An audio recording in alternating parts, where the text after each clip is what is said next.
প্রশ্নে ফেরত যাই, তুলসী গাবার্ড যা বলেছে এইটার ভেতরে আপনি লিটারালি দেখার থেকেও আপনি ইঙ্গিতগুলো লক্ষ্য করবেন। প্রধানমন্ত্রী কবে দেশে ঢুকবে, তিনি কয় তারিখে দেশে ঢুকবে, মানে ওনারা আসলে কথা শুনতে চান। একেবারে আমি যদি বলি যে ভাই ঈদের পরে এত তারিখে ঢুকবে, যে মার্কিনীরা এই সরকার থাকবে না, এই ইউনুস গভর্নমেন্ট থাকবে না, একে উপড়ে ফেলা হবে। এবং এই ভ্রমণটা তাকে একটা লিগ্যালিটি দেওয়ার চেষ্টা করা হয়েছে যে সে শক্তিশালী আছে অনেকটা। প্রশ্নে ফেরত যাই, তুলসী গাবার্ড যা বলেছে এইটার ভেতরে আপনি লিটারালি দেখার থেকেও আপনি ইঙ্গিতগুলো লক্ষ্য করবেন। অর্থাৎ বাংলাদেশ কি এটা উনি বলে দিয়েছেন অলরেডি, এবং বাংলাদেশের ব্যাপারে যারা যারা চিন্তা করছে তাদেরকেও আপনি দেখতে পেয়েছেন 16ই মার্চ 17ই মার্চের যে বৈঠকগুলো হয়েছে সেখানে বাংলাদেশের তরফ থেকে যেই প্রতিবাদটা গেছে এই দখলদার বাহিনী থেকে, সেটা শেয়ার দিয়েছে কে? ফ্রান্স এমবেসি, যে মার্কিনীরা এই সরকার থাকবে না, এই ইউনুস গভর্নমেন্ট থাকবে না, একে উপড়ে ফেলা হবে। এবং ইউনুসের সারা পৃথিবীতে এমন এনকোয়ারি শুরু হবে, ও কোথায় কি করেছে না করেছে এগুলো আস্তে আস্তে আস্তে আস্তে শোনেন, পতন যখন হবে তখন একটু ভয়ঙ্কর লেভেলের হবে। কারণ তারা যা করেছে 5ই অগস্ট পর থেকে এখন পর্যন্ত সেটা ভয়ঙ্কর। আপনি জানেন যে যে ডিপ্লোম্যাটটার সাথে আমি যে সেন্ট্রাল লন্ডনের মিটিংটার কথা বলেছি, উনার কিন্তু বাংলাদেশের, ধরেন বাংলাদেশে কি হলো না হলো সেটা তাদের অন্য জায়গাতে কনসার্নের ব্যাপার, মৌলবাদের দিক থেকে ইন্টারেস্টের জায়গা, কিন্তু বঙ্গবন্ধুর বাড়ি অ্যাটাক করা, মুক্তিযুদ্ধকে অ্যাটাক করা, এগুলো ওনার আসার কথা ছিল না। কিন্তু আমি তাকে দেখলাম যে that man was so sorry. এগুলো দেখে সে বলেছে যে এই বাড়িতে আমি নিজে গেছি, এই বাড়িতে আমার সিগনেচারও আছে ওই খাতার মধ্যে। এবং এটা একটা ভয়ঙ্কর ব্যাপার যে তোমাদের দেশে বলে যে পলিটিক্যাল ক্ল্যাশ হতে পারে, পলিটিক্যাল ক্ল্যাশ হবে, কিন্তু তোমাদের দেশে একটা অদ্ভুত ব্যাপার হচ্ছে, মানে একটা অংশ এই ইতিহাসকেও রেসপেক্ট করে না, তারা কাউকেই রেসপেক্ট করে না, অর্থাৎ তাদের অনুসরণীয় কোনো ব্যক্তিত্ব নাই। এই জন্য তারা আইডেন্টিটি লেস, আইডেন্টিটি ক্রাইসিসে ভোগে। আমি একটা লম্বা আলোচনা করেছি, আমার ধারণা যারা বোঝার তারা বুঝবে। অনেকে আজকে বলতে শুনেছি আর এক লোককে যে তুলসী নাকি ধান্দাবাজ, এই সেই হাবিজাবি নানান ধরনের কথাবার্তা বলে থাকে, সে জানেও না এটা রিপারকেশনটা কি হতে পারে, তার এই বক্তব্যের রিপারকেশন কি হতে পারে, এটার রেজাল্ট কি হতে পারে। যাই হোক, সেসব বিষয়ে আমি যাচ্ছি না। শুধু আমার কথা যেটা হচ্ছে সিম্পল অ্যাজ দ্যাট, যে এই পশ্চিমা শক্তির নিজেদের ভেতরে একটা ঝামেলা তৈরি হয়েছে। অর্থাৎ ইউরোপিয়ান ইউনিয়ন একটা সাইডে, মার্কিন শক্তি, ইন্দো প্যাসিফিক এবং হচ্ছে সোভিয়েত, প্রত্যেকটাই আপনার নজর রাখতে হবে। আমি আপনাকে একেবারে মানে দায়িত্ব নিয়ে কথাটা বলছি। $2.5 বিলিয়ন সেখানে তার বিনিয়োগ আছে, তার ভিয়েতনামে বিনিয়োগ আছে, তার ইউরোপে বিনিয়োগ আছে, আমেরিকাতে বিনিয়োগ আছে। এই লোকটার কিচ্ছু কি মানে বাংলাদেশ নিয়ে এখন পর্যন্ত কোনোদিন তাকে আপনি শহীদ মিনারে যেতে দেখেছেন? আপনি 5 তারিখের আগে চিন্তা করেন, 5ই অগস্টের আগে কখনো রোহিঙ্গাদেরকে নিয়ে একটা ওয়ার্ড বলেছে? না। ওর এই বাংলাদেশে কিছুই আসে যায় না।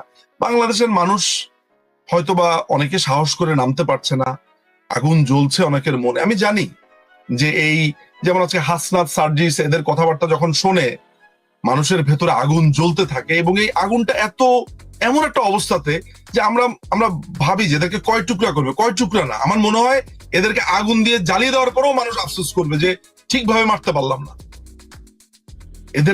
এদের পরিবার থেকে শুরু করে এদের 14 গোষ্ঠীকে মানে বাংলাদেশের মানুষ ছিঁড়ে খুঁড়ে মারবে। মানে আমি আপনাকে এতটুকু বলে রাখতে পারি, এদের উপরে সাধারণ মানুষের এত রাগ, শুধু আপনি অপেক্ষা করেন। আমি শুধু অপেক্ষা করছি, কারণ আমি জানি, আমি বুঝতে পারি এটা কখন হবে। এই অবৈধ সরকার তাদের নিজেদের লোক নিয়োগ দেওয়ার ক্ষেত্রে এরকম 50 লাখ টাকা মিনিমাম আপনার এই পদগুলো বিক্রি হচ্ছে। খুব ভালো দুটো জিনিস হচ্ছে, একদিকে হচ্ছে তাদের নিজেদের লোক ঢুকছে, অন্যদিকে তাদের পকেটে টাকা আসছে। সো এগুলো আবার ডিল করছে কে? এগুলো আবার ডিল করছে হচ্ছে যে এই উপদেষ্টা নামে, এই সমন্বয়ক নামে এদের আপনার যারা এপিএস আছে, পিএস আছে, তারা প্রত্যেকে এখানে ব্যবসা করছে, যে যার মতো করে ব্যবসা করে নিচ্ছে। আপনার ওয়াসাতে আপনার কোটা না মেধা বলে আন্দোলন করেছে, তো এখন কিভাবে নিয়োগ হচ্ছে 150 জন? সেটা কি সাধারণ মানুষ প্রশ্ন করে? সাধারণ মানুষ সাধারণ মানুষ কি সেখানে প্রশ্ন করেছে যে তাদের পরীক্ষা কেন দিতে হলো না, তাদেরকে কেন একটা প্রসিডিউরের মধ্য দিয়ে যেতে হলো না? মানুষ এখন উপলব্ধি করছে, বুঝতে পারছে, মানুষ বুঝতে পারছে যে প্রতারিত হয়ে গেছে। নাম্বার 2, আমি আপনাকে যেই কথাটা বলতে চাই সেটা হচ্ছে যে পরিবর্তনের যে কথাটা বলা হচ্ছে, পরিবর্তনের আকাঙ্ক্ষার যে কথাটা বলা হচ্ছে, এবং এত দ্রুত মানুষ বলছে যে আমরা বুঝে গেছি, আমাদের ভুল বোঝা হয়েছে। আমি এটা মনে করি না। বাঙালিকে আপনি আমি অনেকে আমার একটা ভারতীয় চ্যানেলে আমি বাঙালিদেরকে নিয়ে একটা মন্তব্য করার কারণে আপনি নিশ্চয়ই সেটা আপনার কানে এসেছে বা আপনি দেখেছেন যে আমি কিরকম বলেছি তাদের কথা, তাদের চরিত্রের কথা।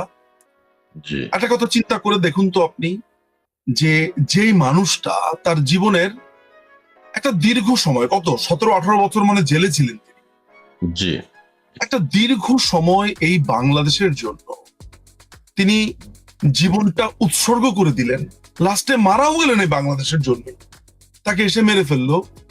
আপনি সেই মানুষটার বাড়িঘর পুড়িয়ে দিচ্ছেন। এই মানুষটা স্বাধীনতা নিয়ে এসেছিল তার নেতৃত্বে, আপনার 66, 62, 52, 66, আপনার 69, 68-তে আপনার আগরতলা ষড়যন্ত্র মামলা, 69-এর গণ অভ্যুত্থান, 70-এর নির্বাচন, 71, পুরোটা অস্তিত্ব জুড়ে যে মানুষটা আপনার সাথে মিশে রয়েছে, আপনি এমন একটা নিমক হারাম, আমি আমাকেও বলছি আমরা এমন একটা নিমক হারাম যে আমরা ভাই সেই মানুষটাকে মেরে তো ফেললামই, 54 বছর পর তার বাড়িটাকে আমরা ভেঙে চুরে তার ভাস্কর্যকে কি নোংরা ভাবে আমরা অপমান করেছি, নানান ভাবে করেছি। এই দেশের, এই ভূখণ্ডের মানুষ যখন বলে আমি বুঝে গেছি, তখন বুঝতে হবে সে কখনোই বোঝেনি। ওই 9 মাসের যুদ্ধ সে মনে করেছে সে বুঝে গেছে। সে ওই 9 মাসের যুদ্ধের কারণে কখনো স্বাধীনতার মর্যাদাটাও বোঝেনি। আমি ব্যক্তিগতভাবে মনে করি আরেকটু সাফার করুক। এইটা হচ্ছে আমি সবখানে গেলেই বলি, এরা আরেকটু সাফার, এই রাষ্ট্র সাফার করতে হবে তাকে। সে সাফার এখনো বোঝেনি, তার একটু গরম লেগেছে, তো তার এখন মনে হচ্ছে শরীর পুড়ে যাচ্ছে আমার, আমাকে বাঁচাও। তাকে যখন বাঁচাতে আসবো, এই মানুষগুলোই বলবে ও আমাকে তো বাঁচাইতে আসছে কারণ ও নিজের বাঁচানো দরকার, তাই এইবার একটু সে সাফার করুক। ভারত বাংলাদেশের 1 কোটি মানুষকে সাহায্য করেছে, সেখানে জায়গা দিয়েছে, ওষুধ দিয়েছে, অস্ত্র দিয়ে ট্রেনিং দিয়েছে। পরবর্তী সময় সে আমার দেশে ঢুকে আমার সাথে সে মুক্তি বাহিনীর সাথে সে ঢুকেছে, কারণ তার উপরেও আক্রমণ হয়েছে। সো সে আমাদেরকে সাহায্য করেছে। মুক্তিযুদ্ধের পরে কি বললাম? ভারত আমাদের সবকিছু নিয়ে যাচ্ছে, ভারত আসলে আমাদের স্বাধীনতা চায়নি, ভারত আসলে তার নিজের লাভের জন্য, এতটুকু আপনি খালি এতটুকু ভাবেন তো ভাই, যে স্বাধীনতার জন্য একটা দেশ এইভাবে হেল্প করার পরে তাকে আমি এইভাবে অস্বীকার করছি। তো একইভাবে বাঙালি খুব দ্রুত আপনার সাহায্যটা ভুলে যায়। এটা আপনার ব্যক্তি জীবনে আপনি লক্ষ্য করে দেখবেন ইসমাইল ভাই, কোন লোককে এই পর্যন্ত আপনি তার বিপদের সময় টাকা ধার দিয়েছেন, কটু কথা শোনেননি, আমার মনে হয় না আপনার জীবন এটা হবে। খালি টাকাটা ফেরত চাইতে যান, বিপদে মরে যাচ্ছে, শেষ হয়ে যাচ্ছে, আপনি তাকে টাকাটা দিলেন। টাকাটা যখন আপনি চাইবেন তখন মনে হবে যে ভাই আপনি মনে হয় ঋণ চাচ্ছেন তার কাছে, অথচ আপনার পাওনা টাকার জন্য আপনাকে ঘুরতে হচ্ছে। এটা বাংলাদেশের জাতি বলবো না, বাংলাদেশি ভূখণ্ডের মানুষ অধিকাংশ সে কাউকে মর্যাদা দেয় না, সে কাউকে রেসপেক্ট করে না, সে নোংরা কথা বলে এবং তার যে উপকার করে। আমরা ছোটবেলাতে একটা গল্প পড়েছিলাম, ওই যে একটা বাঘ খাঁচাতে বন্দি ছিল, একটা পথিক রাস্তা দিয়ে যাচ্ছিল, বাঘটা অনেক অনুনয় বিনয় করার পরে ওই লোকটা তার খাঁচাটা খুলে দেয়, বাঘটা তাকে খেতে চায়। আমরা ছোটবেলাতে ক্লাস 4 না 5 সেটা পড়েছিলাম, আমি জানি না লেখক কে ছিলেন, এখনো আমার স্পষ্ট আমার মনের ভেতরে আছে। সুতরাং বাংলাদেশি মানুষের এই অভ্যাসটা, উপকার একবার করেছেন সে আপনার ক্ষতি করবেই। আমার নিজের জীবনে অসংখ্য এমন ঘটনা আছে। সো বৃহত্তর অর্থ তারা তাই। সো সুতরাং আমি মনে করি কয়েকটা জিনিস, সেটা হচ্ছে সে এই বাংলাদেশিদের আরো সাফার করা উচিত, সাফার করুক। আমি মনে করি এটা, আমি মনে প্রাণে চাই এই সাফারের মধ্য দিয়ে সে বুঝতে পারবে কোন আগুনে সে সমর্থন দিয়েছিল। এর আবার ইগো খুব বেশি, কিন্তু পাছা ভরা এতগুলা তার ইমোশন, ইগো স্বীকার করবে না, স্বীকার সে শুরুতে করবেই না, না না ভালো আছি, লাথি গুতা খাচ্ছে। এ তার ইমোশন, তার ইগো, এগুলা সব ভেঙে সে আসবে, সে বলবে সে ভুল করেছে, তাহলেই মুক্তি আসবে। আর আমরা যারা মনে করি বাংলাদেশ আওয়ামী লীগ, বঙ্গবন্ধু, বঙ্গবন্ধু কন্যা মাননীয় প্রধানমন্ত্রী শেখ হাসিনা, এই প্রত্যেকটা প্রত্যয়, প্রত্যেকটা কনসেপ্ট, প্রত্যেকটা ইনস্টিটিউশনের পক্ষে আমরা ছিলাম, আমাদের জীবনকে বিপন্ন করেছি। আমার বাবা মাকে মেরে ফেলবে, মেরে ফেলুক, আমার বাড়িঘর পুড়িয়ে দিবে, পুড়িয়ে দিক, আমার সমস্ত কিছু শেষ করে ফেলবে, করে দিক। যুদ্ধে নেমেছি, শিশিরে যদি ভয় পাই তাহলে হবে। এই যুদ্ধে নেমেছি তো, আমি এই যুদ্ধে নেমেছি জীবনের প্রাণ উৎসর্গ করে। তার মানে এই না যে ধুম করে এসে আপনার গুলির সামনে বললাম যে আমার মেরে ফেলেন, না, মৃত্যু আমার হবেই, হয়তো এই যুদ্ধেই আমার হবে, কিন্তু যতক্ষণ পারি আমি লড়াই করব।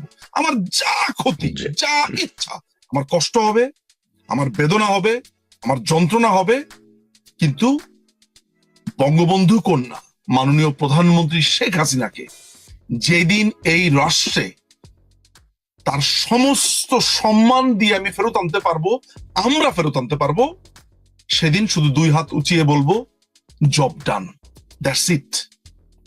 আমার নাই মন্ত্রী হওয়ার শখ, নাই এমপি হওয়ার শখ, নাই কোটি কোটি কোটি কোটি টাকার মালিক হওয়ার শখ, কিচ্ছু শখ নাই।